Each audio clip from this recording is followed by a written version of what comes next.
Then there were some other types who moved in on the ruins of vulnerable Yarragon. Particularly after the military got busy hunting down the perpetrators of the arson riot, and large numbers of the local military had organized themselves and headed for where the vessels came from, on the perpetrators' vessels and others. Apart from the ones burnt and sunk in Western Port Bay and other ports of Gippsland. They moved on into Yarragon and the rest of Gippsland. Then decided the native animals were theirs for the taking. Absolutely bizarre decision. Jealousy, what? As an example, there are 3 species of native Gippsland feline, for example. A big frill-necked panther that looks like a lion called a bunyip grass cat.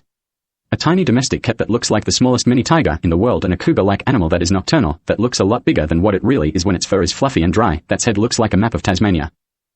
The panther-like animal has fur and hair the colors of native Gippsland grasses and can have markings that look like a large, centipede-looking rhizome grass root on them. Green, yellow, straw, and red grass tips. Gippsland has many species of red grass. As a point of reference here, native Gippsland big felines, bunyips, were used in the Colosseums in Rome and Italy. Those stories of lions used in the games. There are plenty of depictions of native Gippsland felines in Italy and Europe. They have adjusted some to look like other species. But people tend to look quizzically at any depictions of the native Gippsland bunyip there. Lunatic New Zealanders moved in and eventually illegally removed them all, no matter how dangerous and how many maulings, from the entire country. Moving them to foreign countries in cargo holds of ships. They try to make Gippslanders look like we are a bunyip staggering around in the cargo hold of a ship constantly, and try to make a large percentage of things they can get their hands on sound like creaking ropes on ships, etc. Then they decided to theme their entire country to annoy, tease, torment Gippslanders and other Australians, to be inclusive about the complete lack of bunyips. Chose national sporting colours of Gippsland charred black after an arson riot, and smoke haze. Then picked the only native New Zealand plant they could find that got quite a bit silver grey, sort of, that looks reminiscent of the rhizome root markings that can happen on a bunyip. It's a crappy plant, but the closest available, and can get quite silver grey. The silver fern, which is really mainly green. Smoke haze in dark glasses imitating markings on a bunyip. Then chose a name. Z turned out to be the word for grass in Denmark, so Zealand it was. Then the new because the word Z came from Denmark. An attempt to fool people into thinking it was New Denmark land. I often wonder what the Maori word for grass is. Did they think of that? No. Probably because they were trying to get people to assume they should blame Denmark, perhaps. There are plenty of bunyips around in foreign countries. Some people in each one claiming they have them for ransom, as if the only bunch. New Zealand's a really easy place to hold people for ransom, quite small. Anyway. They decided to keep it going and pretend their traditional Maori national dress is a grass skirt. Ridiculous. Appalling decisions all the way. They are belligerent about it in some cases. They often try to ramp up the tease of Gippslanders, claiming it is their national theme or mission. Like they think they have us outnumbered because of the population in Gippsland these days, over 300,000. Over 1 million people scattered around the globe shortly after 1858 turned into a bizarrely large number of people worldwide in certain countries. You'd be surprised. Exasperatingly pathetic and unnecessary theme for their country. Moronic.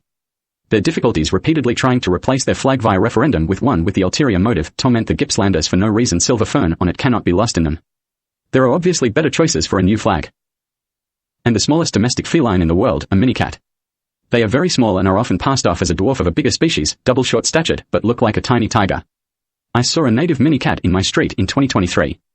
A bunch of French African-looking South Africans had one just a few doors down from me, and it dropped to the ground out of their hands when I was walking past.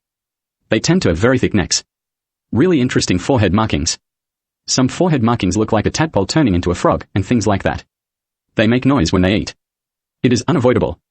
They open their mouths to bite their food and chew, and when they do, they make noise the whole time.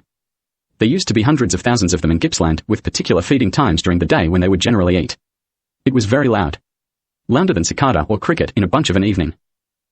Lunatic South Africans barged in after 1858 and tried to remove them all from the entire country. There are millions of them in foreign countries and they are very popular in some. Fully domesticated in most cases, they lift up their back to form a handle when people move to pick them up, if familiar with the person, so they can be gently picked up with one hand. They are that small. The other interesting thing about Gippsland is a lot of the ancient stuff, back to and past sites like a Stonehenge, as an example, are all still there. They are mostly in what is termed wilderness now. There are hundreds, possibly thousands of sites. There are hundreds of human heads carved into the rock in the small height, alpine region in Gippsland. Along the Great Alpine Track from Yarragon to Canberra. They can't really be seen unless it is covered in a good coverage of snow in some cases. Like Mount Rushmore's. But much more ancient. And settlement areas, eating places, bathing places, swimming places, nudist colony sites, the obligatory basic pyramid shapes, caves, markers, etc. It's a tough one. They get found. It depends who finds them. Some of them are bizarrely close to the current populated areas. Some people insist if they find something ancient and they are the loony types, that parts of it have to be ransacked so they are part ruins or no tourists. An example is the Den of Yarragon, the egg eaters community. They ate any or all types of eggs wherever they could find them. Eggshells in that larger number don't really decompose very well. There were even scrambling rocks for the warm weather and the proverbial Australian cook one on a flat rock in summer, no fire required areas. Look it up. When there was an attempt to turn the Den of Yarragon, Den of the Egg Eaters, into a tourist site, a small bunch of around 12 Tasmanians travelled for a look, pulled up the paving stones lining the edge of the main area, and then pushed over an ancient access wall bridge. The damaged site was then looked at by some lunatics Austrians, who said it's part ruin now, let the tourists in. I have seen multiple YouTube videos on it, but never been there. I stated already that it was the Egg Eater community headquarters. Everything was designed to look like the animals the eggs were harvested from and eaten. Birds, lobsters, snakes, turtles, crabs, anything. There is still a huge pile of decomposed eggshells, which people rarely recognize. After having a look on YouTube, I have come to a correct conclusion about the ripped up and scattered paving stones. Turtles lay eggs and have very specific arm tile shapes. The paving areas that were ransacked were designed to look like turtle arms on either side of the main sitting and eating area as a walkable path to the water. The paving stones that were ripped up are that specifically shaped like tiles on turtle arms and formed the pathway around the pond. There are sites that are well over 15,000 years old. It is also like some ancient, orienteering-like system. Each one has markings to where the next few are in each direction. The human heads carved into the rock face other sites, and there are markings for more. Even the likelihood of early time capsules. Over 5, 10, 15,000 years old, if found. It is wilderness of sorts though. It would take a lot of work and money.